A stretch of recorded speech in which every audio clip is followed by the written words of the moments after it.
देखिए, जिसने भी यह आवाज उठाई उसने अपनी जान ली। और ये वो व्यक्ति रहा जिसने बोला कि मैं किंग ऑफ गुड टाइम्स। पैसे के दम पर इसने क्या मीडिया, क्या सत्ता, मीडिया इनकी ग्लैमराइज करने में जिम्मेदार रहा है। मेरा क्या, मैं तो पैसे वाला हूं, खरीद लूंगा। जब वो भागे उसे तो पूरे दिन पूरी रात कवरेज मिली, बिल्कुल मिली। लेकिन अब जब प्रत्यर्पण की बात हो रही है तो कहीं हेडलाइन नहीं है। इन्होंने फ्रॉड किया और वो पैसा क्या इनका है, इनके दादाजी का, इनके बाप का है, हमारा पॉडकास्ट इनके पुरखों का है। सरकार का क्या रोल है? कोई ऐसा ठोस कदम उठा पा रही है सरकार जिससे ये वापस आ पाए? ये 500 करोड़ की संपत्ति कुर्क करके क्या वो 11,500 करोड़ वसूले जा सकते हैं? हमारे 4 स्तंभों में से न्यायपालिका का स्तंभ आज भी।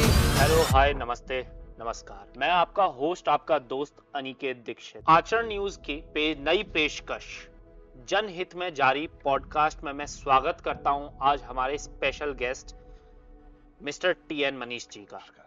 ये 30 साल से पत्रकारिता में अपनी सेवा कर रहे हैं। कई सरकारों का इनने उठना और गिरना देखा है। उन सरकारों के और उनके नुमाइंदों के काले काम देखे हैं और उन लोगों को आईना भी दिखाया है। सर, बहुत बहुत स्वागत है आपका मेरे शो में। Thank you. आज हमारा पहला एपिसोड पॉडकास्ट का और उसमें आज हम बात करेंगे एक बहुत बड़े मुद्दे पर। मेहुल चौकसी की प्रत्यर्पण हो रहा है। पूरा पॉडकास्ट आज हमारा उसी मुद्दे पर चलेगा कि सिर्फ मेहुल चौकसी नहीं, विजय माल्या, नीरव मोदी और ऐसे तमाम भगोड़े जिन्होंने टैक्स पेयर जनता का पैसा लेकर, या मैं इनको कहूं जेब कतरे, जो आम जनता की जेबों से पैसा निकालकर बैंकों के साथ फ्रॉड करके विदेशों में शरण ले ली और भारत का लगभग 40,000 करोड़ रुपया अपनी जेबों में भर कर ले गए। तो पहला सवाल आज का, नीरव मोदी और मेहुल चौकसी, जब भारत की हम जैसी आम जनता टैक्स पे करके सरकारी खजाने भर रही थी, वो अरबों के हीरे बेचकर विदेशों में अय्याशी कर रहे थे। अय्याशी में ऐसा क्या है कि इतना पैसा खर्च करने के बाद भी आदमी की आत्मा को संतुष्टि नहीं मिलती है?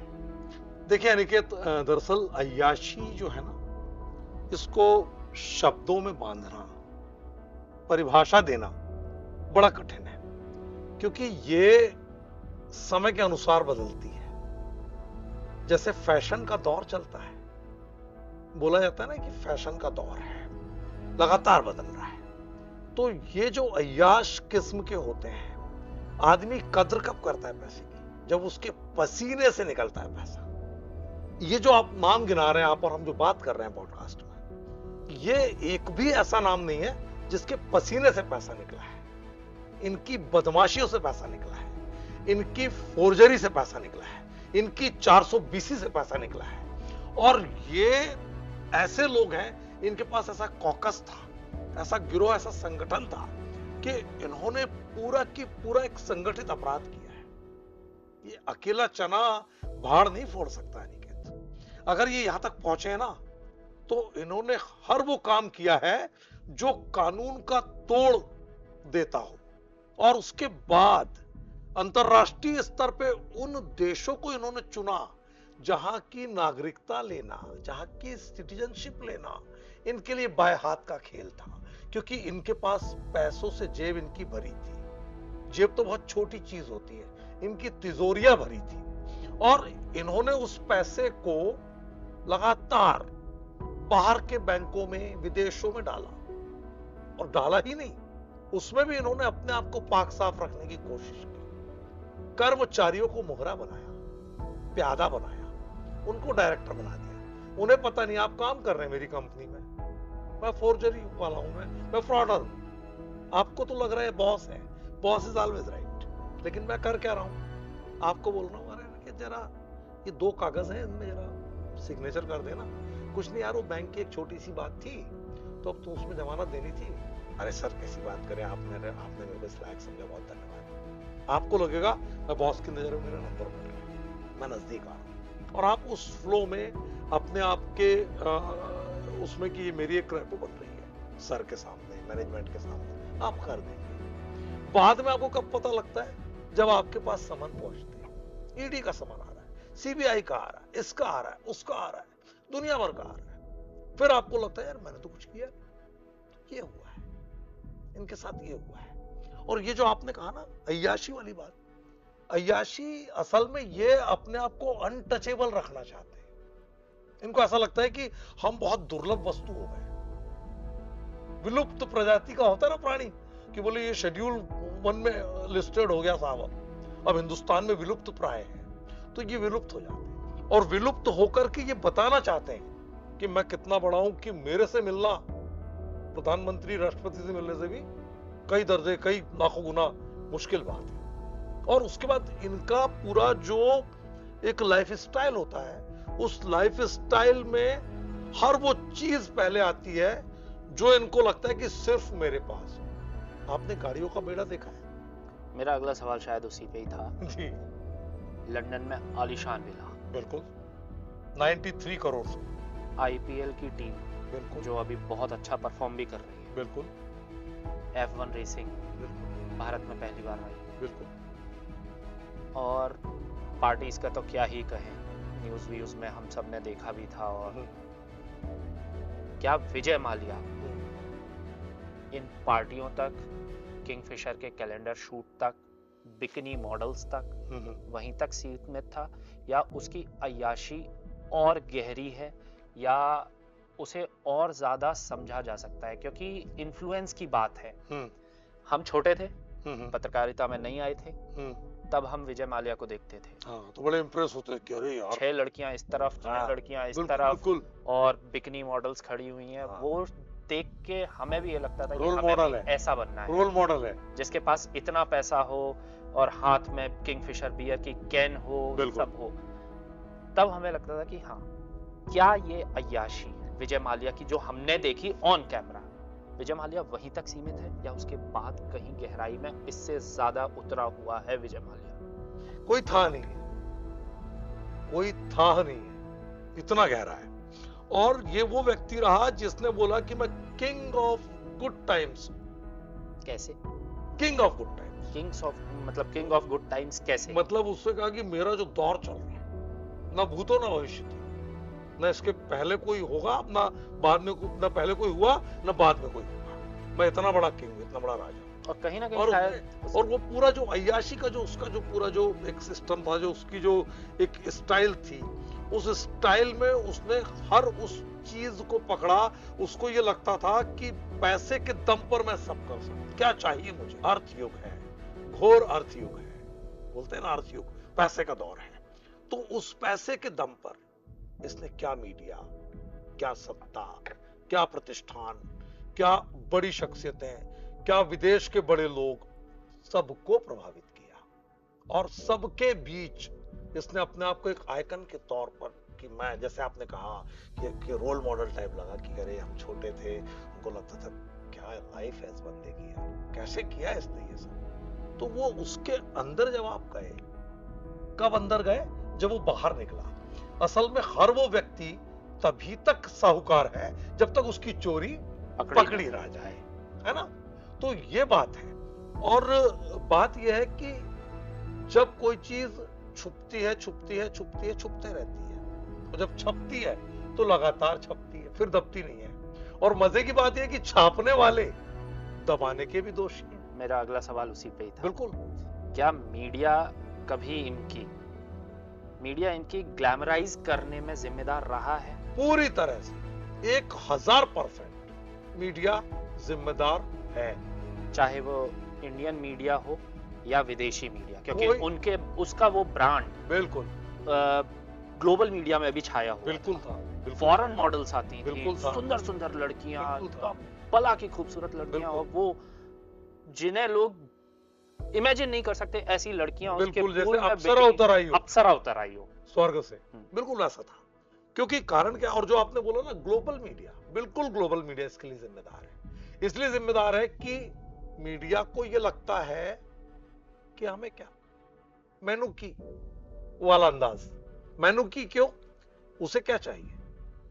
उसे चाहिए, उसे चाहिए कि किंगफिशर मेरा प्रायोजक बने, किंगफिशर मेरा ये करे, विजय माल्या की फलानी जो बिजनेस है वो मेरे साथ इस तरह एसोसिएट हो। क्योंकि उसके पीछे जाइए आप उस पृष्ठभूमि पर जाइए, उस बैकग्राउंड पर जाइए कि मीडिया का जो दौर था वो आज कौन से दौर में है, विजय माल्या के दौर में कौन से दौर में था, और दशक दर दशक मीडिया ने अपने आप को इंडस्ट्री के नाम पर, शिफ्ट ड्यूटी के नाम पर, हम उस दौर की पत्रकारिता कर चुके हैं जिसमें हमारा लौटने का वक्त कभी तय नहीं रहा। आने का वक्त रहा कि मुझे इतने बजे ऑफिस इस बंदे के पास पहुंचना है, इस इवेंट को कवर करना है। 12-12 घंटे घात लगा के बैठे हैं पुलिस के एम्बुश में कि डकैत के साथ में मुठभेड़ होनी है। और मुझे एक अदद एक शॉट मेरे चैनल को सबसे पहले मिले। वो दौर था, वो लड़ाई थी। आज क्या है? आज सब कुछ ऑन फिंगर है। आज की स्थिति में मीडिया, और उस समय की स्थिति में मीडिया, क्योंकि मीडिया का संचालन कौन कर रहा है? ऐसे कितने मीडिया हाउस हैं निकेत हिंदुस्तान में जो वास्तव में मीडिया परिवारों के द्वारा संचालित है, जिन्होंने खुद रिपोर्टिंग देखी है, जिन्होंने खुद अखबार का हॉकर बन के काम किया है, जिन्होंने खुद अपने हाथों से ब्लॉक लगाए हैं।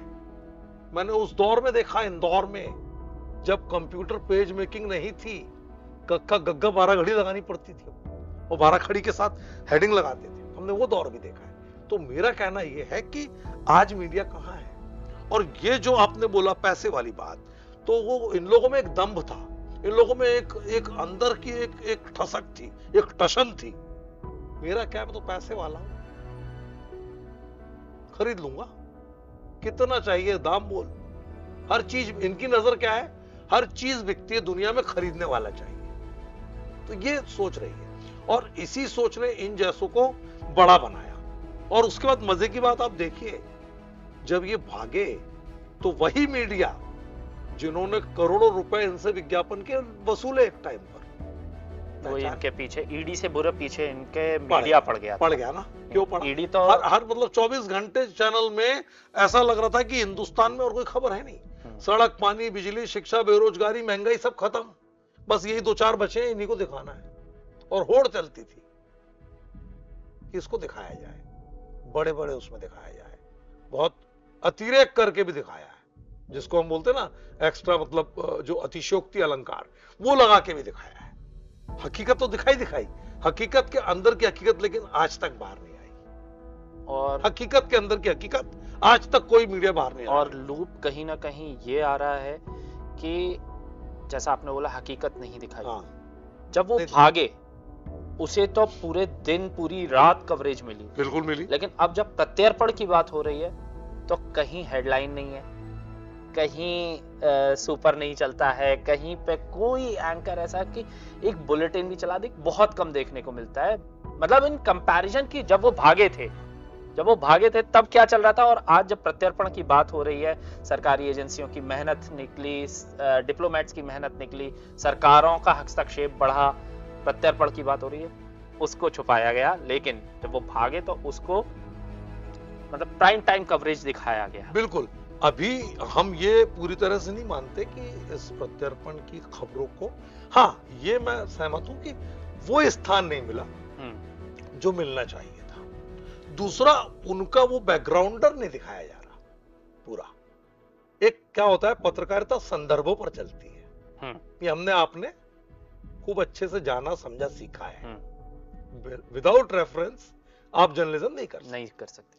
तो क्या रेफरेंस में केवल उनको पॉइंटर में देना चाहिए कि मेहुल इस तारीख को भागा, ऐसे भागा, फिर ये वही और ब्ला ब्ला ब्ला, और उनने बिल्कुल पॉइंटर बना के उसको एक जैसे 100 मिनट 100 खबर चलते ना सुपरफास्ट, उस अंदाज में चला रहे हैं। जबकि हकीकत क्या है? हकीकत यह है कि ये बताना चाहिए, जैसे हम बात कर रहे हैं, हमने क्या बात की, 407.6 मिलियन का पैसा। इस पैसे से मैं आपको बता दूं कि हिंदुस्तान की एजुकेशन के 2 एरिया, केवीएस और एनवीएस, उनकी बजट पूरी हो सकती है लगातार 2 साल तक। हाँ, जो बजट गवर्नमेंट दे रही है केंद्रीय विद्यालय केंद्रीय विद्यालय संगठन का, तो आप मेरे को बताइए कि कितनी बड़ी संख्या में इन्होंने फ्रॉड किया है। और वो पैसा क्या इनका है, इनके दादाजी का, इनके बाप का है, हमारा पॉडकास्ट इनके पुरखों का है। हमारा पॉडकास्ट उसी पे शुरुआत हुआ था कि टैक्स पेयर की इनके मनी है, पुरखों का तो हमारी नहीं जेब से गया, हमारी जेब से गया। अच्छा, दूसरा बैंकर्स की जेब से तो नहीं गया ना। उषा सुब्रमण्यम तो फंसी ना, एमडी पीएनबी की, लेकिन उसके साथ 2 लोग और फंसे, 3 लोग और फंसे मैनेजमेंट के। क्या उनका पैसा था कि ये पैसा नॉन परफॉर्मिंग अकाउंट्स का था, ये पैसा अशोधिन जो बैड डेट्स होते उनका था, ये पैसा हमारे आपके जैसे जो लोग 4 बार के बाद अगर एटीएम से पैसा निकालते तो 5वीं बार 45, 47, 42 रुपए ले लेती बैंक, वो वाला पैसा था? या फिर मिनिमम बैलेंस 3000 रुपए नहीं 2999 का जैसे आया और 1 रुपए के पीछे उन्हें पता लगा 700 रुपए लगा दिए, 500 रुपए लगा दिए, बाद में जब एक गरीब जा रहा है तो पता लग रहा है कि ये स्थिति बन रही है। तो ये जो पैसा है, ये पैसा उस गरीब का पैसा है, पसीने का पैसा है। बट सर, मतलब अगर हम अगले सवाल की तरफ चले, इतना सब कुछ फ्रॉड हुआ, हाँ। ये एक रात में तो नहीं हुआ ना कि एक रात में पीएनबी से 11,500 करोड़ रुपए लिए और भाग गए ना, प्लेन पकड़ा भाग गए। बहुत धीरे धीरे किया गया होगा ये छोटा अमाउंट, कभी 300 करोड़, कभी 400 करोड़, फिर कभी एकदम बड़ा अमाउंट आया कि 1000 करोड़, इस तरीके से अमाउंट बढ़ता गया होगा। सरकारी एजेंसियों की नजर में कहीं ना कहीं तो आया। मेरे हिसाब से सर 150 करोड़ भी बहुत बड़ी रकम है, बहुत बड़ी रकम है पीएनबी जैसे बैंक के लिए। बिल्कुल है, ठीक है, बहुत बड़ी रकम है। सरकारी एजेंसियां क्या कर रही थी उस समय जब इतने बड़े घोटाले चल रहे थे? उनका क्या रोल था? मैं आपको बताऊं, देखिए असल में क्या होता है कि आप सीबीआई की बात करें, आप ईडी की बात करें, आप एसएफआईओ की बात करें, ये एजेंसियां हैं। इन एजेंसियों को अलर्ट जब तक मिलता है तब तक चिड़िया खेत चुग चुकी होती है। आप बात को समझिए, बात ऐसे समझिए कि इनके पास कब जाता है केस, घोटाला होने की जब उसका पहला बीज पड़ता है ना, क्या होता है, धीरे धीरे मना धीरे सब कुछ होए, माली सींचे सौगड़ा, ऋतु आए फल होए। तो ये तो एक अच्छी चीज है कि वो माली ये मेहनत कर रहा है, लेकिन ये जो फ्रॉडर्स हैं, ये किस तरह के माली हैं? ये उस तरह के माली हैं कि ये जिस डाल में बैठते हैं, जिस खेत को इनको रखवाली करना उसकी बागड़ को खाते हैं। ये इस तरह के माली हैं। ये देश के लोग नहीं है, ये वतन परस्त नहीं है, ये केवल धन परस्त है, ये केवल धन पिशाच हैं। इनको केवल धन कुबेर बनने से मतलब है, इनको इससे मतलब है कि पैसा आना चाहिए, कैसा आ रहा है उससे मतलब नहीं है। और आपके उस सवाल का जवाब है, लंका कैसे डही? क्या बिना विभीषण के लंका दहन होता क्या? विभीषण अगर नहीं होता तो रावण का क्या होता? तो पीएनबी के विभीषण कौन? उसका पूरा मैनेजमेंट, एमडी से लेके तमाम लोग। इन्होंने फॉरेन में फंडिंग को लेकर के जो एक इनकी अथॉरिटी से लेटर जाता है, पूरा एक यूनिट का लेटर जाता है, उस लेटर को इन्होंने बिना विश्वसनीयता के, बिना जांच परख के, देख समझ के, मतलब देखी मक्खी को निगला है इन लोगों ने। आप चाय पीते हैं, कोई चीज गिर जाती तो आप देखते हैं ना पहले कि यार इसमें कुछ है तो नहीं। तो देखी मक्खी कौन निकलेगा? देखी मक्खी वो निकलेगा जिसको मालूम है कि इसमें मेरा लाभ है। तो ये पूरा, मैंने बोला ना, पहले ही बोला आपसे कि ये पूरा एक संगठित अपराध है, ऑर्गेनाइज्ड क्राइम है ये। और सबसे बड़ी दिक्कत ये है कि हिंदुस्तान के लॉ में आर्थिक अपराध को लेकर के, आप बताइए कितनों को फांसी की सजा हुई आज तक? मेरा आप आर्थिक अपराध में क्या हुआ है? मेरा कहीं ना कहीं अगला सवाल उसी चीज से जुड़ा हुआ है। बताओ, अब्दुल करीम तेलगी को याद रखो, हर्षद मेहता को याद रखो, कितने बड़े बड़े हुए हैं। ये तो मतलब उस समय हुए हैं जब तो इतना कुछ एक्सपोजर भी नहीं था। कैसे हुआ ये? फिल्में बन गई इन पे, बिल्कुल, है ना। तो मेरा कहना है कि आर्थिक अपराध को लेकर के हमारा जो कानूनी ढांचा है उसमें वो है ही नहीं जो एक सख्ती के साथ चीजों को लेकर के जाए, जो लोगों को हाथ कांपने पर मजबूर कर दे क्राइम करने के पहले। आज देखिए आप, कुकुर मुत्ते की तरह चिटफंड कंपनियों ने वो करके किस तरह गरीबों के साथ क्या नहीं किया। वो सब क्या था? आर्थिक अपराध था। उनके साथ क्या हो गया? कुछ भी नहीं हुआ। बड़ी बड़ी कंपनी लोगों ने बना ली, उसके बाद कहां है आज? तो ये जो पूरा आपने बोला ना कि इनका जो हमारी एजेंसीज है, हमारी एजेंसीज बेचारी बहुत बाद में आती है, क्योंकि हमारी एजेंसीज तक पहुंचाएगा कौन? जब मामला प्रकाश में आएगा। मामला प्रकाश में आने तक सारे जितने भी इससे जुड़े बांगड़ बिल्ले बोलूंगा मैं, ये बांगड़ बिल्ले जब पूरा खा लेते हैं, चाट जाते हैं दीमक की तरह, उसके बाद आते हैं ये कि साहब वो हमारे यहां ऐसा लग रहा है कि कुछ गड़बड़ हुई है साहब, आप जरा जांच कर लो। मालूम साहब है गड़बड़ हमने की है, मतलब मुंसिफ भी मैं ही हूं और आप समझ रहे बात, तो गवाही भी मेरी है, जजमेंट भी मेरा है। अब आप उखाड़ लीजिए, सब क्या उखाड़ेंगे। सर आपने ना 30 सालों में सरकारों को आते जाते देखा है जी।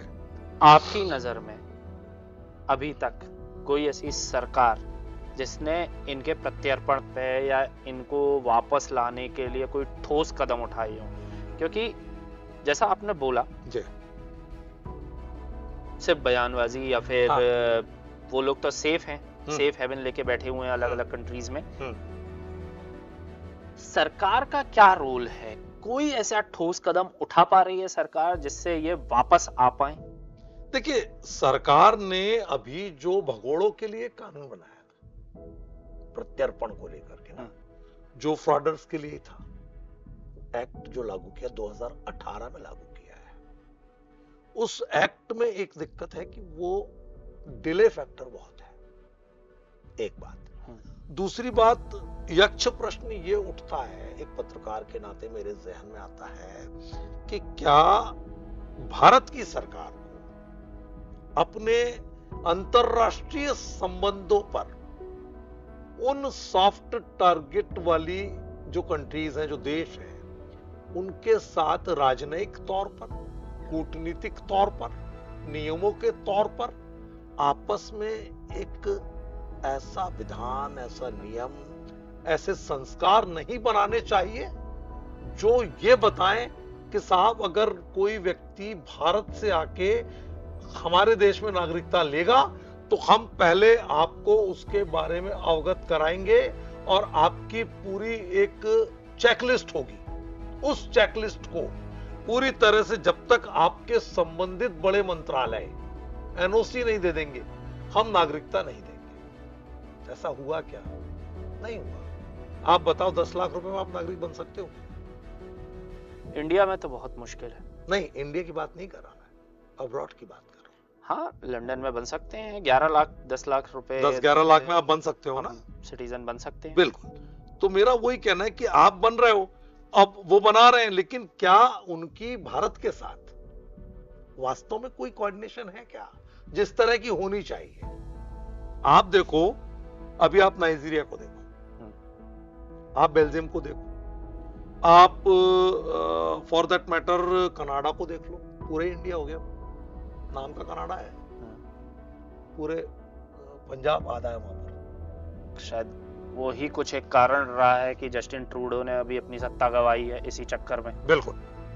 तो कुल मिला के ये जो हो रहा है, अब जो मैं बात कर रहा था, आपने बोला था कौन सी सरकार ने, एनडीए गवर्नमेंट 2018, एक्ट का नाम था purgative economic offence act, offenders act. अच्छा, फ्यूजिटिव ऑफेंडर एक्ट जो आया था। ओके।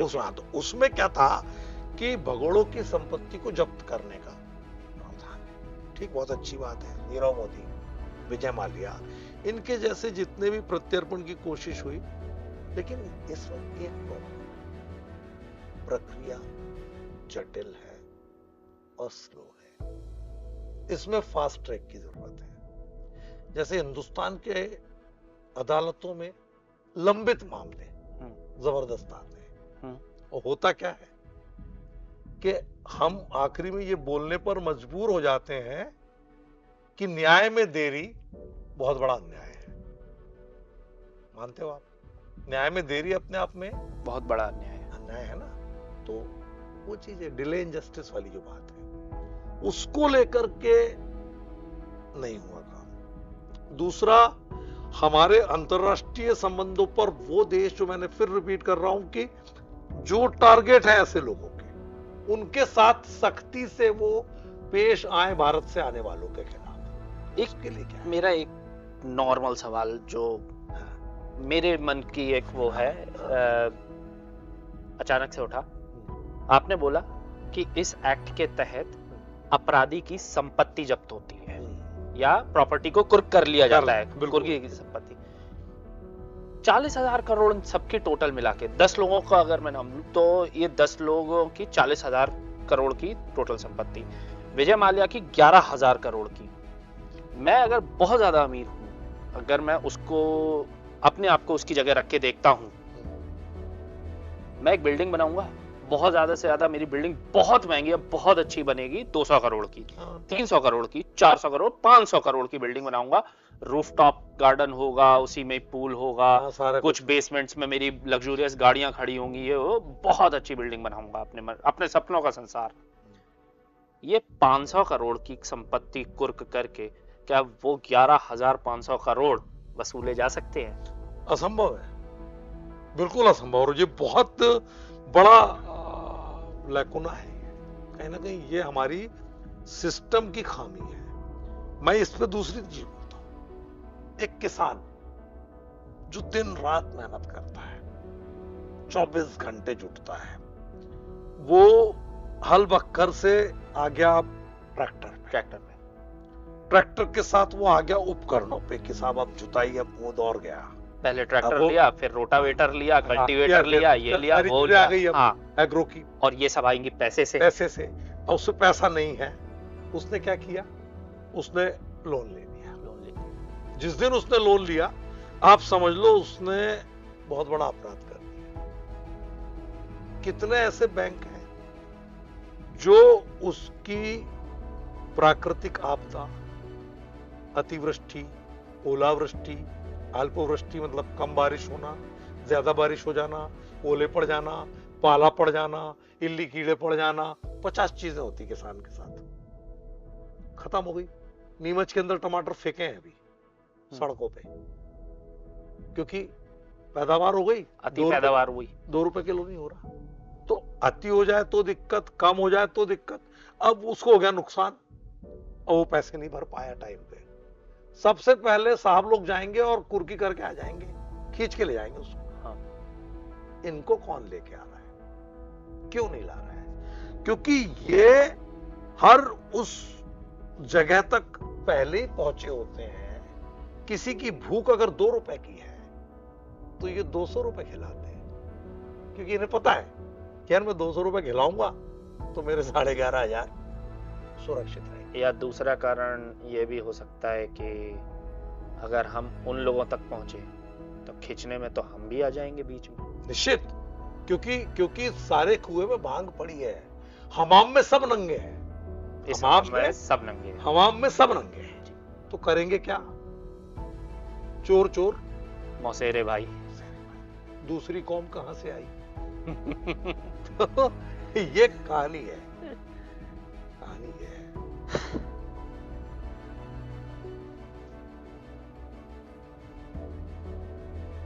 मेरा जो अगला सवाल था उसको आपने क्लियर कर ही दिया था जी। लेकिन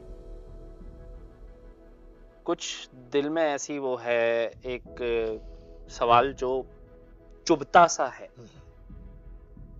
नीरव मोदी है, विजय माल्या है, मेहुल चौकसी है, और नीरव मोदी का एक भाई भी था, मैं थोड़ा सा नाम मिस कर रहा हूँ, कोई ऐसा ही एक मोदी था, लसित मोदी या कुछ नाम, थोड़ा सा मैं कंफ्यूज हो रहा हूँ। आसित मोदी या ललित मोदी तो वो आईपीएल वाले थे, जो अब शायद दुबई में हैं। वो भी घोटालों में ही थे। वो भी हैं। आईपीएल के जनक माने जाते हैं। सरकार की खामियां देखी हमने, एजेंसीज की खामियां देखी। देश को खड़ा करने वाले 3 पिलर, विधायिका, कार्यपालिका, न्यायपालिका, एग्जीक्यूटिव, लेजिस्लेटिव और जुडिशियरी, और एक हमारा मीडिया। ठीक है, 3 खामियों पे बात करी हमने। ब्यूरोक्रेसी जो लेजिस्लेटिव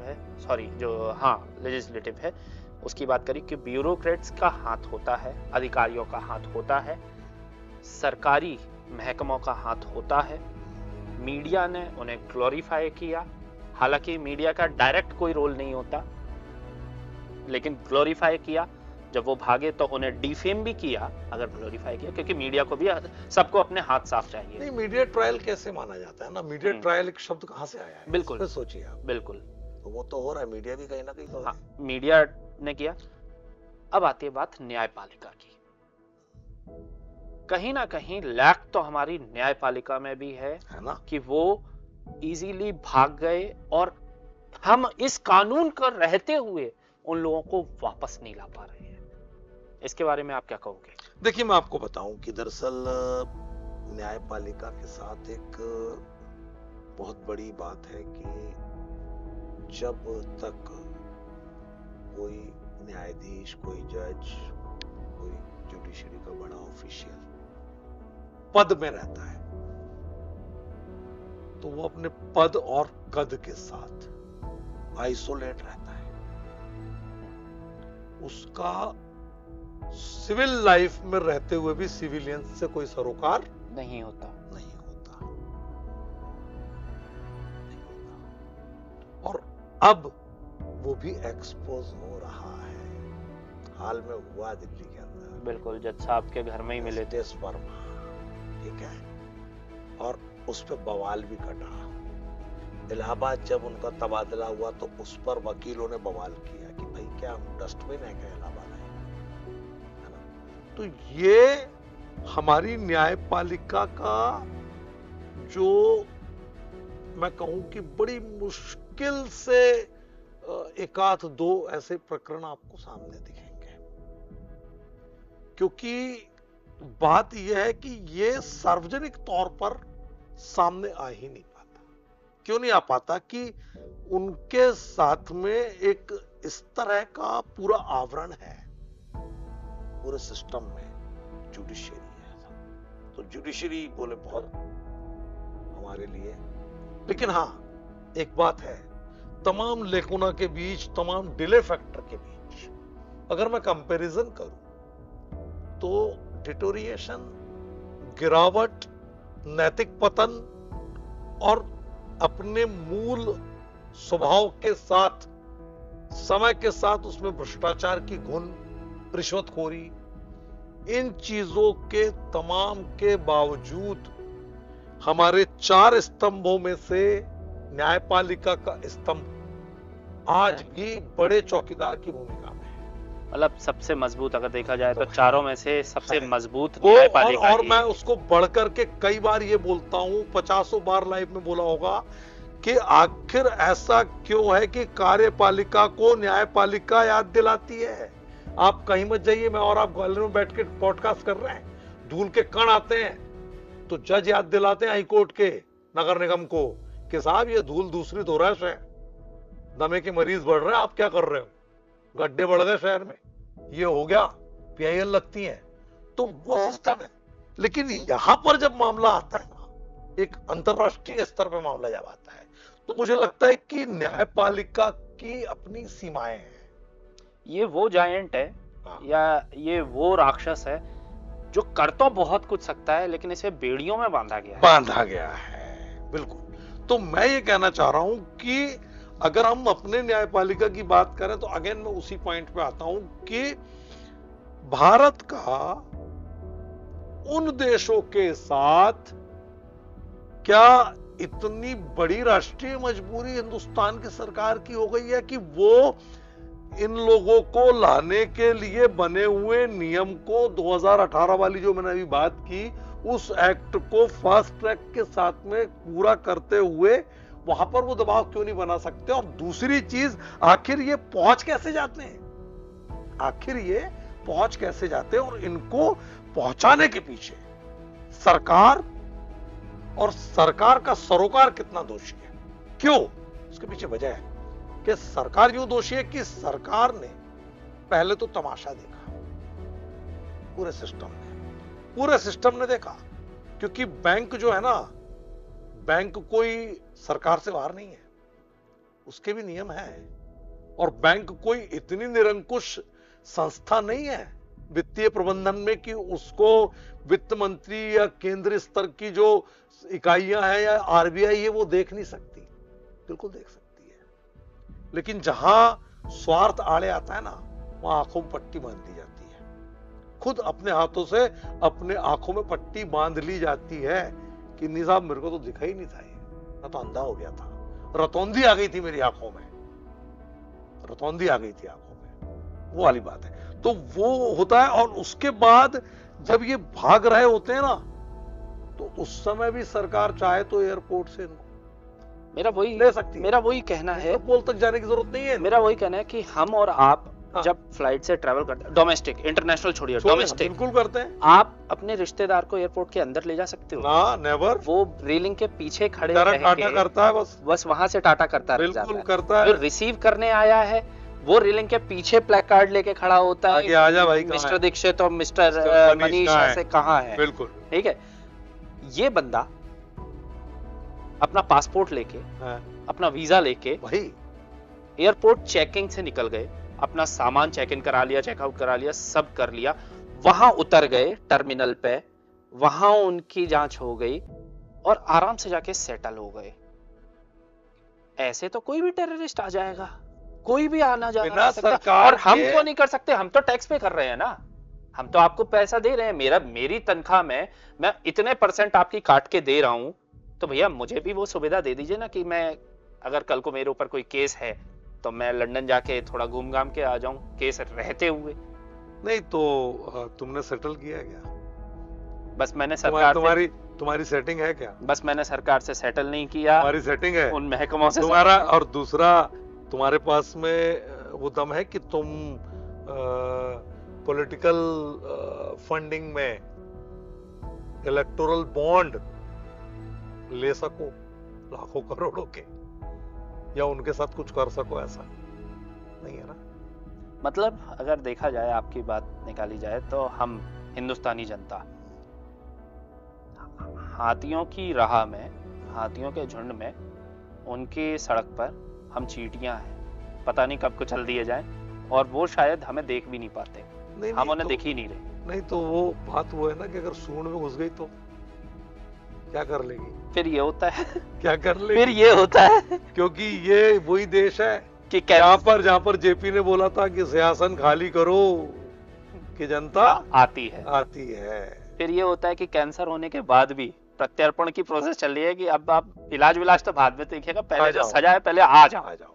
लेकिन ये है कि ये ब्लेसिंग इन डिस्गाइज है, मतलब दे दिया इतना मौका था बेटा तेरे पास, तूने जितनी अय्याशी करनी थी कर ली, तूने अपना बुढ़ापा जो है बहुत बढ़िया काट लिया अब तक का, अब आगे की देख। लेकिन तकलीफ दूसरी है।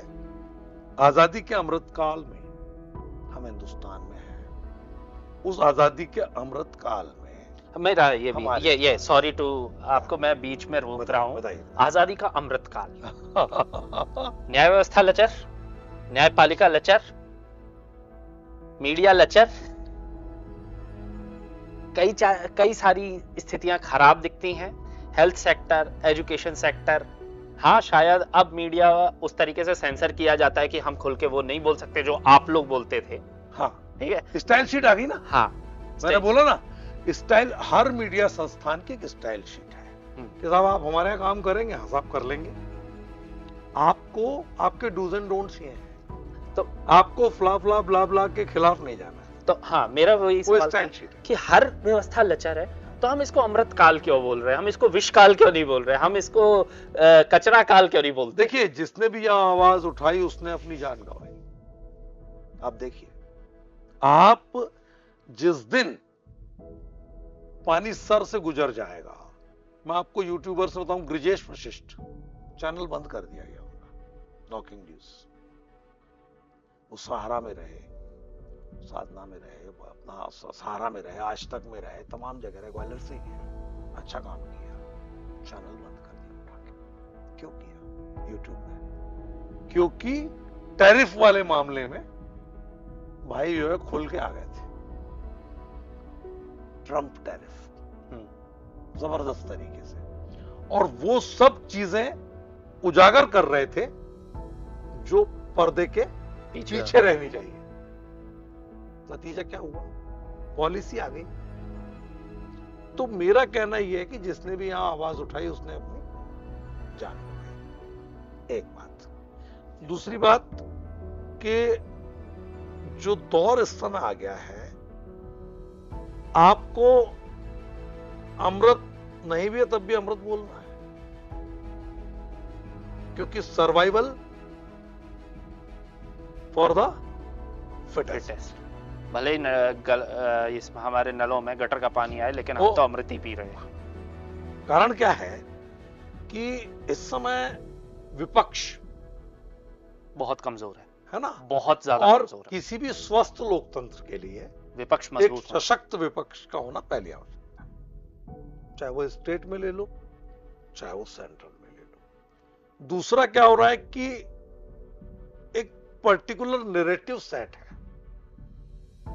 उस नैरेटिव के हिसाब से पूरी सरकार, पूरा सिस्टम संचालित है, और वो नैरेटिव समय के अनुसार अचानक उगता है। वो फ्रेम तय है कि मुझे इतने फुटेज, इतने महीने तक मीडिया के इस मुद्दे पे खाने हैं। मुद्दा आपको दूसरा नहीं मिलेगा, गारंटी लिख के दे रहा हूं। नेशनल मीडिया की स्थिति यह है कि अगर मैं एक गरीब गुरबे की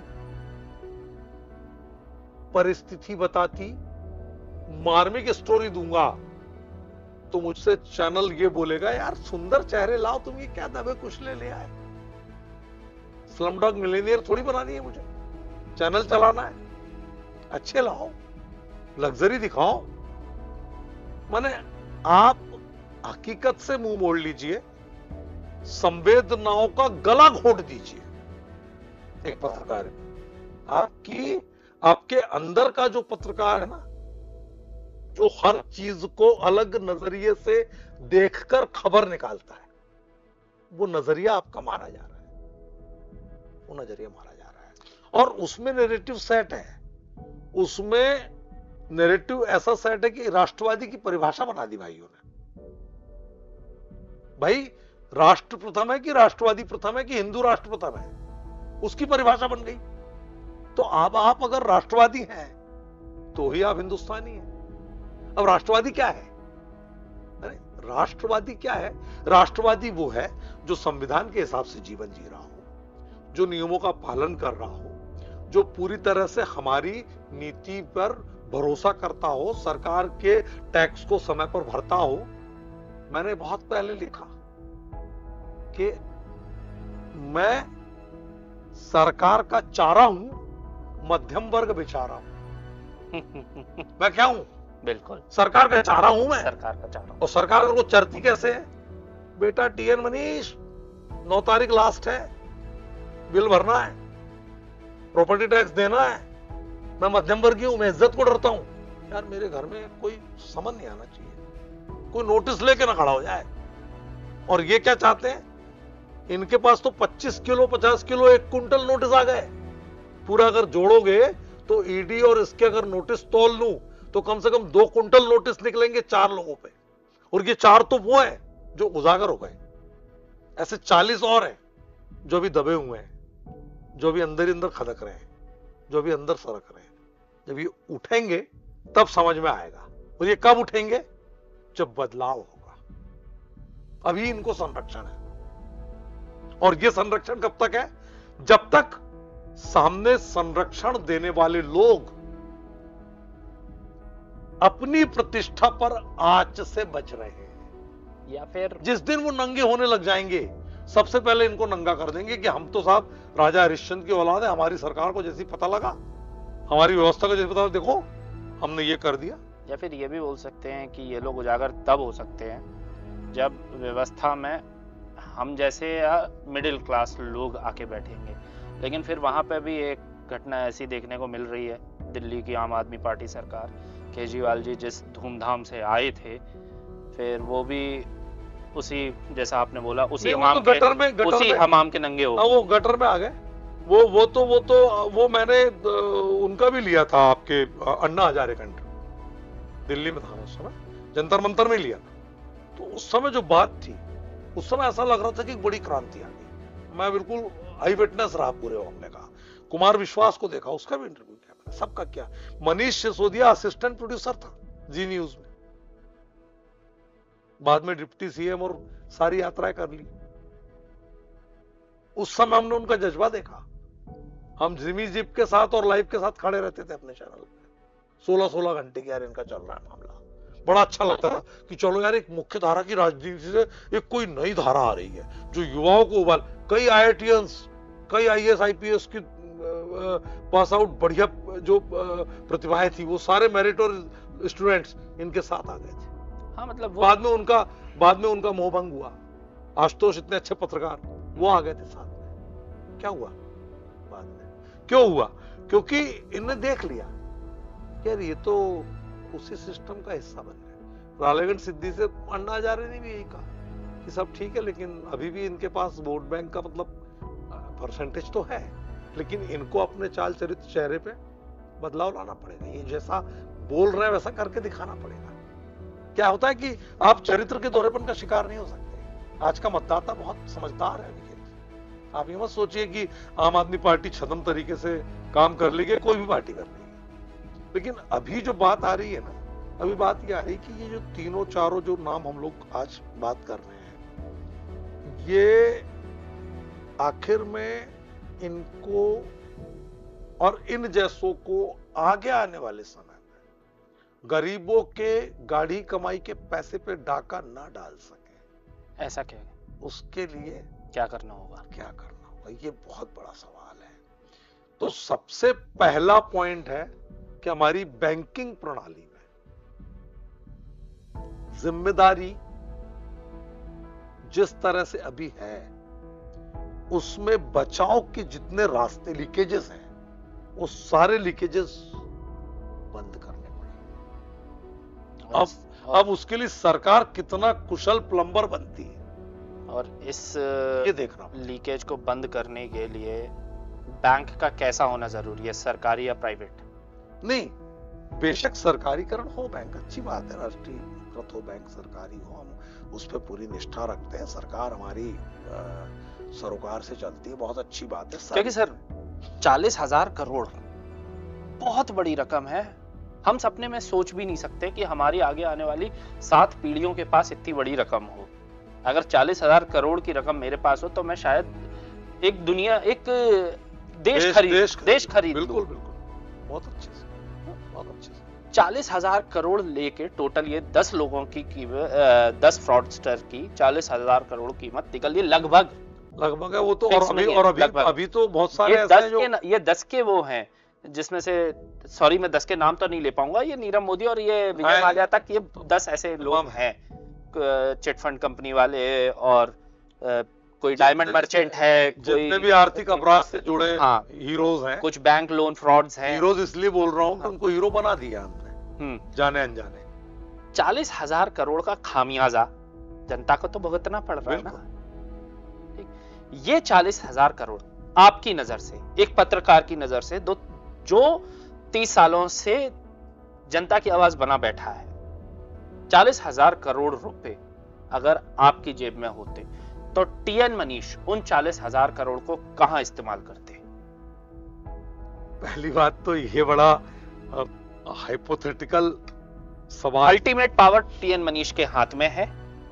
ये मान लीजिए कि आप प्रधानमंत्री हैं, 40,000 करोड़ का एक्स्ट्रा बजट आपकी जेब में है, उसे आप किस सेक्टर में लगाना ज्यादा पसंद करते? देखिए साहब, मैं तो ये मानता अनिकेत कि ये दुर्भाग्य हिंदुस्तान का है बहुत बड़ा कि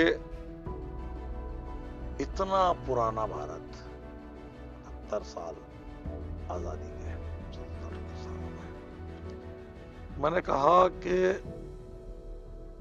आजादी के इतने वर्षों में देश कितनी तरक्की कर गया है। माँ बेचारी बन गई मम्मी, बाप डैड बन गया है। मम्मी क्या थी मिस्र में, किसको बोलते हैं? मुर्दों को है, डैड बना दिया बाप को। यहां जा रहा है देश, पहली चीज।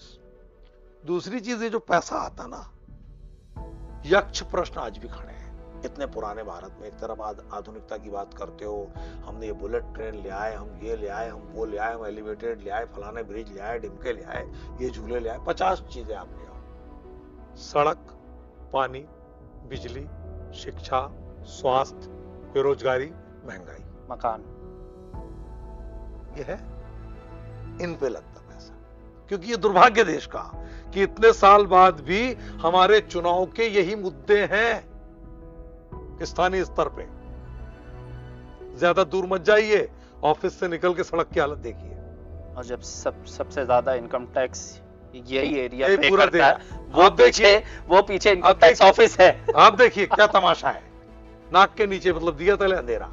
तो मेरा कहना यह है कि ये जो पूरा की पूरा पैसा अगर आता और मैं कुछ होता तो सबसे पहले यही होता कि साहब इतने साल का भारत, आज भी विदेश का आदमी आता है और मेरे यहां से ऐसी तस्वीरें खींच के उसको दिखाता है कि देखो साहब ये तस्वीर अंतरराष्ट्रीय फोटोग्राफी दिवस पे नंबर 1 आई। बोले कहां की थी? बोले भारत के फलाने गांव के ढिमके आदिवासी के झोपड़े की। ये हिंदुस्तान है। तो ये दुर्भाग्य है, ये सोचनीय विषय है। और ये जो पूरा की पूरा गेम प्लान चल रहा है, इस गेम प्लान पर अंकुश लगाने के लिए सबसे पहले राजनीतिक दलों के चुनावी खर्चे पर और उनकी पंप एंड शो पर, उनकी विलासिता पर, उस पर अंकुश लगाना पड़ेगा। आज की डेट में कितने नेता हैं जो सोशल ऑडिट करते हैं? कितनी पार्टी है जो सोशल ऑडिट करती है? कितने ऐसे जनप्रतिनिधि हैं जो ये बताते हैं जनता को कि हे जनता, तुम मेरी भगवान हो, मैं तुम्हारा पुजारी हूं। जैसे शिवराज बोलते थे हमेशा, उनका 1 घंटे 45 मिनट का भाषण रट गया था मुझे। मुर्गा मारे तो इतना, मुर्गी मारे तो इतना, बकरा मारे तो इतना, बकरी मारे तो इतना, और ये पूरा बोलते थे। बहुत अच्छी बात थी। मैं कह रहा हूं कि कितने लोग ऐसे हैं जनप्रतिनिधि जो जनता के सामने खुलकर बताएं कि मैं जब नेता नहीं बना था तब मेरी माली हालत ये थी, आज मेरी माली हालत ये हुई, और इसमें मेरी ईमानदारी है। लाल बहादुर शास्त्री के जैसा कोई उदाहरण है क्या देश में? मतलब मैं अपनी सोच में देखूं, मेरे पास एक ही नाम आता है, एपीजे अब्दुल कलाम। क्योंकि मुझे उनको देखिए, वो मुझे किस्सा याद है। शास्त्री जी को देखिए, मैंने लाल बहादुर शास्त्री नहीं देखे। उनके पुत्र सीधे ये कहते रहे कि जीप जो गवर्नमेंट की होती थी उसमें भी सवार नहीं होने देते थे पिताजी प्रधानमंत्री के। नहीं, ये आपके लिए नहीं है। वो नैतिकता है क्या आज? मतलब मैंने डाउन टू अर्थ इंसान एपीजे अब्दुल कलाम इस तरीके से उनके जब वो गए तो उनके पास क्या था एपीजे के पास? मैं 1-2 जोड़ी कपड़े। बिल्कुल, मैं उन्हीं कपड़ों की किस्सा सुना रहा हूँ। जब वो ग्वालियर आए थे तो मिलिट्री एरिया के पास वीवीआईपी गेस्ट हाउस है। लकीली मेरा घर वहीं से ही लगा हुआ है, उस दीवार के पास से। तो जब उस टाइम के बहुत बड़े बड़े नेताओं का काफिला वीआईपी सर्किट हाउस की तरफ मुड़ रहा था, तो मैं दोस्तों के साथ खेलता खेलता मेरी बॉल गई उस दीवार के पार, और हम लोग बच्चे थे, ट्रेस पास कर जाते थे। हाँ, नेचुरली बॉल लेने गए। हाँ, बॉल लेने गए हैं, बहुत बड़ा मैदान, दूर देख रहे हैं एक आदमी तौलिया में अपना पैंट ऐसे निचोड़ के और सुखा रहा है, और मैंने देखा वो बालों की स्टाइल से मैं समझ गया कि ये देश के राष्ट्रपति हैं। और वो किस्सा, कुछ लकी था मैं कि मैंने अपनी आंखों से उस व्यक्ति को लाइव देखा है। और मैं वापस लेके, मैंने कहा एपीजे अब्दुल कलाम वहां अपना पैंट सुखा रहे थे, उनके पास तो नौकर भी नहीं है, और दोस्त कोई भी एक भी मानने को तैयार नहीं था। चल फेंक रहा है, चल फेंक रहा है। इतना सिंपल आदमी, दुनिया के सबसे बड़े लोकतंत्र का पहला इंसान, प्रथम नागरिक, एक वो तौलिया में, एक गंजी में अपना पैंट खुद सुखा रहा था। ये सिंपलिसिटी तो सर आप में और मुझ में भी नहीं, किसी में नहीं होती, बहुत मुश्किल से आती है। सादगी में भगवान बसता है, बोलते हैं ना। और पूरी बात का निचोड़ ये है कि ऐसे इंसानों को हम बोल सकते हैं कि फादर और या फिर नेशन बिल्डर ये लोग रहे थे। बिल्कुल है, बिल्कुल है। उनकी मोटिवेशनल जो लाइन्स है वो देखो ना, बिल्कुल मोटिवेट मैं चाहता हूँ उन्होंने किस तरह से बच्चों को, जब भी वो बच्चों के सामने आए तो उन्होंने कुछ ऐसी चीजें बच्चों को देने की कोशिश की जो एक प्रथम नागरिक को देना चाहिए। मैं अपने जीवन काल में ये देखना चाहता हूँ कि एआई इतना स्ट्रांग हो जाए या इतना बेहतर हो जाए कि हम फोटो तो आज किसी की भी बना लेते हैं, हम उन लोगों का पर्सपेक्टिव जानना चाहते हैं, चाहे वो नेहरू हो, होमी जहांगीर भाभा हो, गांधी हो, और father of the Indian space programme Sarabhai, इन लोगों का पर्सपेक्टिव जानना चाहते हैं जिन्होंने नेशन बिल्ड किया, आजादी मिली और नेशन, क्योंकि पढ़ाई शायद उस टाइम से ज्यादा स्ट्रांग आ जाए, ज्यादा एक्सेसिबल है। स्टिल हम एक और साराभाई पैदा नहीं कर पाए, हम एक और होमी जहांगीर भाभा पैदा नहीं कर पाए, हम एपीजे अब्दुल कलाम अगला नहीं ला पा रहे। उसका कारण है ना, हमारा गोल जो है, लक्ष्य कहाँ है? मैं वही उसी लक्ष्य केवल एक ही है। मैं उसी पॉइंट पे आया ना, सत्ता, कि सत्ता, या फिर हम एपीजे अब्दुल कलाम पैदा करते करते नीरव मोदी, विजय माल्या, ये सब इनको पैदा करने लग गए। बिल्कुल करने लग गए, ऐसा ही हो रहा है। उसके पीछे कारण है क्योंकि जिस तरह से हर क्षेत्र में पतन हुआ है, राजनीति का भी हुआ है, हमारे मीडिया का भी बहुत जोरदार हुआ है पतन। उसको हम पतन की दृष्टि से देखेंगे, पतन दिखेगा, और हम प्रोग्रेसिव उससे देखेंगे तो हो सकता है लोग बोले यार बड़ा दकियानुसी टाइप का है टीएन मनीष, प्रोग्रेस को पतन बता रहा है। बात समझना, लेकिन ये प्रोग्रेस नहीं है, बेसिकली ये पतन है। क्यों है? क्योंकि हम अपने मूल कर्तव्यों से पूरी तरह हट गए हैं। आज एक कोई चैनल आप उठा के वॉच करिए, दाना डाल के मुर्गी लड़ाने वाली डिबेट्स सेट एजेंडे के तहत डेली मिलेगी आपको। कितने चैनल हैं जो सड़क, पानी, बिजली, शिक्षा, बेरोजगारी, महंगाई, इथेनॉल की मात्रा ज्यादा मिला के पेट्रोल दे रहे हैं। एक गरीब आदमी, मिडिल क्लास, 2950 रुपए का एक कार्बोरेटर आता है एक्टिवा का। एक ही एजेंसी में 480 कार्बोरेटर बदल दिए 15 दिन के अंदर। जो आदमी 500, 700, 1500 में अपनी गाड़ी की सर्विस कराने की क्षमता रखता है, उसको एजेंसी बोले कि 6000 लग रहे तेरी गाड़ी में, उसके बजट की कमर मर गई, टूट गई। क्योंकि आप दे क्या रहे हो? आज की डेट में प्रति व्यक्ति आय क्या है, आपकी पर कैपिटा इनकम क्या है, आपकी जीडीपी कहां जा रही है, आपकी सारी, आप आंकड़ों की बाजीगिरी कर लीजिए, जमीन की हकीकत क्या है, कहां है आप ये देखिए ना कि जो बात सूर्यकांत त्रिपाठी निराला ने बहुत पहले नेहरू के साथ कही, दोनों दोस्त थे, बहुत अच्छे दोस्त। नेहरू जी को गुलाब का फूल लगाने का शौक था। एक बार निराला जी पहुंचे, चाय पी रहे थे, लॉन में टहल रहे, बोले क्यों रे तू बहुत बड़ा आशु कवि बनता है निराला, इस गुलाब की आलोचना करके बता। उन्होंने कहा अबे सुन बे गुलाब, खुशबू पाई तूने रंग और आप, खाद का खून चूसा तूने अशिष्ट, डाल पर इतरा रहा है कैपिटलिस्ट। तो वो जो बात थी कि एक वर्ग शोषक है, एक वर्ग शोषित है, एक वर्ग पूंजीपति है, एक वर्ग दबा हुआ है, और दोनों के बीच की खाई को पाटने की बातें हो रही है, समता मूलक समाज की बात हो रही है, बाबा साहेब की बात हो रही है। उसमें भी होड़ मची कि बाबा साहब की प्रतिमा को जिसको 30 दिन कबूतर बीट करते हो, 2 दिन पहले जाके पहले कौन नहलाएगा? भाई लोग नहला के आ गए, बोले हम पहले कि तुम पहले। तो ये चल रहा है। अगले सवाल की तरफ चलते हैं sir. Saint Kitts and Neves,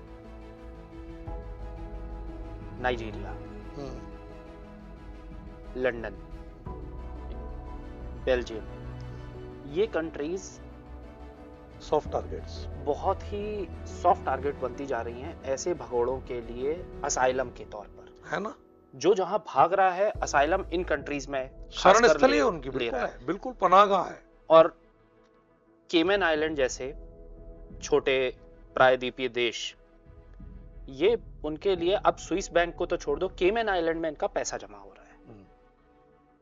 कहां लचर हो रहा है भारत ऐसी कंट्रीज पर कार्रवाई करने में? सबसे बड़ी हमारी जो अंतरराष्ट्रीय जो हमारी नीति है, उस नीति में आज की स्थिति में आप ये देखें कि हम है, हमारी सरकार माथा देखकर तिलक लगाती है, कार्रवाई का तिलक। कौन है, कहां का है, क्या किया था हमारे लिए, इसका बैकग्राउंड क्या रहा, कहां से निकला, किस किस के साथ संरक्षण में रहा, किस तरह से हमको बढ़ने में मददगार साबित हुआ। क्योंकि क्या कई बार ऐसा नहीं लगता है कि कंपनी की तरह देश चल रहा है? लग रहा है। कई बार ऐसा नहीं लगता है कि कंपनी की तरह देश चल रहा है और देश को सीईओ चला रहे हैं। जो लोकतंत्र की जो मूल खुशबू है ना, वो है उसका अंतिम छोर। ये बोलने और सुनने में कितना अच्छा लगता है कि अंत्योदय का विकास कर रहे हैं, अंतिम छोर तक पहुंच रहे हैं, बहुत अच्छा लगता है। पहुंच भी रहे हैं, नो डाउट, माना पहुंच रहे हैं, लेकिन उस पहुंच के साथ एक तरफ तो हम दिखा रहे हैं कि हम बिल्कुल अंतिम छोर को स्ट्रेंथन कर रहे हैं, मजबूती दे रहे हैं, हम अधोसंरचना को विकसित कर रहे हैं, हम सीमेंट कंक्रीट के जंगल को विकास मानकर बैठे हैं, हम यूनियन कार्बाइड के कचरे को विकास मानकर बैठे हैं, है ना? तो वो चल रहा है, लेकिन उसके साथ में क्या हमने एक लगाम उन पर नहीं कसनी चाहिए जो बेलगाम होकर चारों तरफ से धन बटोरने में लगे? उनको इतना नहीं मालूम है कि जाएंगे लोटे में। चाहे दुनिया का मेहुल चौकसी हो, चाहे नीरव मोदी हो, चाहे कोई भगोड़ा हो, अंत में जाएगा कायम है, वो लोटे में ही जाएगा ना। चाहे सेंट किट्स में, नेवीज में बैठे, चाहे बेल्जियम में बैठे, नाइजीरिया में बैठे, कहीं पे भी जाएगा कायम है, लोटे में। लोटे में। तो भैया जब तेरे को लोटे में ही जाना है तो इतना है तो किस बात का? एक बात। और दूसरी बात, सबको पता है कि जाना है। जो तुमको जो आज अधोसंरचना का विकास कर रहे हो, ये पैसा अगर तुम भारत ले आते हो तो हिंदुस्तान की कितनी बड़ी आबादी के लिए तुम क्या नहीं कर सकते? शायद विधायक या पार्षद बनके कहीं सत्ता में ही बैठ जाएं अगर इतना पैसा वो लगा देते। तो या फिर मेरा मतलब है कि आप इतना पैसा अगर गवर्नमेंट लेकर आ जाती है और एक सिस्टमैटिक तरीके से उसके साथ चलती है, मुझे इससे भी आपत्ति नहीं कि सरकार कंपनी की तरह चलाइए, बस हिसाब दे दो।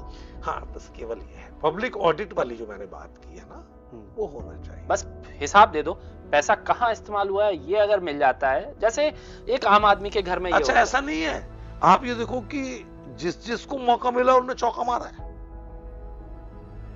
मैंने कहा ना कि आप साहूकार कब तक है, जब तक चोरी पकड़ी नहीं जाए। तो बात यहां आ रही है निकेत, और मोर और लेस अच्छी चीजें बहुत सारी है, गवर्नमेंट ने बहुत कुछ अच्छा किया है। जैसे 2008 की हम एक्स्ट्राडिशन ट्रीटी की बात कर ले, आप एक्स्ट्राडिशन ट्रीटी अगर तब आ जाती जो 2018 में आई है, तो कहीं ना कहीं जैसा आपने बोला यूनियन कार्बाइड का वो एंडरसन भी पकड़ा जाता और भारत लाया जाता, क्योंकि वो तो कैसे भागा, किसने भगाया, वो एक बहुत लंबी कहानी है और छुपाई नहीं जा सकती। प्रत्यक्ष है, दुनिया के आगे पता है कि हाँ, नाम ले सकता हूँ कि अर्जुन सिंह भी उसमें डायरेक्ट सारे थे, हाँ, सारे थे, और स्वराजपुरी उस समय डीजीपी हुआ करते थे, बिल्कुल, है ना। और मेरे परलोकवासी दादाजी ने स्वराजपुरी को पढ़ाया था जबलपुर में स्कूल में कि कुछ अच्छे काम तो हुए। ठीक है सर, इस पॉडकास्ट को अंतिम चरण की तरफ ले चलते हैं और एक आखिरी क्वेश्चन मैं आपसे पूछता हूं। आपकी नजर में 3 ऐसे कड़े कदम जो सरकार ले ऐसे भगोड़ों को वापस लाने के लिए या उनके इन कामों को रोकने के लिए? 3 कोई ऐसे कदम। देखिए, सबसे बड़ी बात तो यह है कि अगर हमको इस पर रोक लगानी है तो हमको जड़ पर जाना होगा। और जड़ क्या है? जड़ यह है कि जब ये काम पहली चिंगारी जब इसकी निकले तो शोला बनने के पहले उसको बुझा दिया जाए। पहला कदम तो ये है। यानी हमारी बैंकिंग पॉलिसी में हर वो बिंदु इन केसों से सबक लेकर, क्योंकि बोलते हैं कि इंसान गलतियों का पुतला है और बोलते हैं कि हादसे बिन बुलाए आते हैं लेकिन जीवन भर के लिए सीखने का एक मौका दे जाते हैं। तो आपके हाथ से आए, चलो हमने मान लिया आप बड़े पाक साफ हैं, आप बड़े सीधे हैं, आपको नहीं पता था कि ये हो रहा है, लेकिन अब पता लग गया ना। इसको रोकने के लिए आपको क्या करना होगा? ये करना होगा कि हमारी बैंकिंग प्रक्रिया में कसावट लानी होगी, पहली चीज। दूसरी चीज, जिन देशों में ये लोग जा रहे हैं उन देशों के साथ और उनके जैसे दूसरे देशों के साथ, मैं यूं कहूं कि हिंदुस्तान का कोई भी नागरिक कहीं बाहर अगर जा रहा है और वो नागरिकता ले रहा है पूरे ब्रह्मांड में, वैश्विक स्तर पे किसी भी देश में कोई भी जा सकता है। कोई जरूरी तो नहीं है कि 4 ही टारगेट है, आगे और भी हो सकते हैं। बिल्कुल। तो एक पॉलिसी ऐसी बने जो हिंदुस्तान के नागरिकों को इस बात के लिए विदेश की सरकार के साथ रोके कि नहीं साहब, आपने इन 12, 15, 20 मंत्रालयों से ये चीजें हमको लाके नहीं दी है, तो हम आपके साथ नागरिकता वाला मामला तो नहीं कर पाएंगे। हिंदुस्तान की नागरिकता, जैसे आपने कहा, आसान है क्या लेना? नहीं है। तीसरा पॉइंट ये बड़ी जिम्मेदारी के साथ मैं सारे दर्शकों से कहना चाह रहा हूं, आप कहीं भी काम करें पूरी ईमानदारी से करें, समर्पण अपना कार्य के प्रति रखें, लेकिन आपके साथ नजदीकी बढ़ाने वाला मैनेजमेंट उस नजदीकी की आड़ में कहीं आपको अपनी किसी छदम या शेल कंपनी का जाने अनजाने में डायरेक्टर तो नहीं बना दे रहा है। इस केस में क्या हुआ था उसका ध्यान रखना है। इसलिए आप अपने आंख, नाक, कान, 5 इंद्रिय खोलकर और तब कहीं पर भी अपना हस्ताक्षर दीजिए, क्योंकि चौकसी ने यही किया, अपने कर्मचारियों को डायरेक्टर धड़ाधड़ बनाया और बिना जुर्म के वो लोग निपट गए, परिवार बर्बाद हो गए, फाइनेंशियल कंडीशन जीरो। तो ये थे मेरे साथ senior journalist mister TN Manish. बहुत बातें हुई, कुछ लचर व्यवस्था की बातें हुई, क्या नहीं करना है इसके बारे में बातें हुई और क्या करना है इसके बारे में। पूरा पॉडकास्ट में हमने कई जानकारी हासिल की है। मिलेंगे आपसे अगले बार, अगले दिन एक नए पॉडकास्ट, एक नए टॉपिक के साथ। तब तक जुड़े रहिए आचरण की नई पेशकश जनहित में जारी पॉडकास्ट। और मैं था आपका होस्ट अनिकेत दीक्षित। मिलता हूं जल्द आपसे। धन्यवाद।